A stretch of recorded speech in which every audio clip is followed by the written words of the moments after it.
শারদ প্রাতে বেজে উঠেছে আলোকমঞ্জিত, ধরণীর বহিরাকাশে অন্তরিত মেঘমালা, প্রকৃতির অন্তরাকাশে জাগরিত জ্যোতির্ময়ী জগন্মাতার আগমন বার্তা, আনন্দময়ী মহামায়ার পদধ্বনি অসীম ছন্দে বেজে উঠে রূপলোক ও রসলোকে আনে নবভাব মাধুরীর সঞ্জীবন।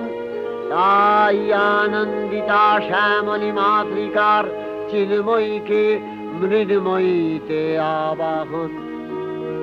আজ চিৎশক্তি রূপিণী বিশ্বজননীর শারদশ্রী বিমণ্ডিতা প্রতিমা মন্দিরে মন্দিরে ধ্যান বোধিতা।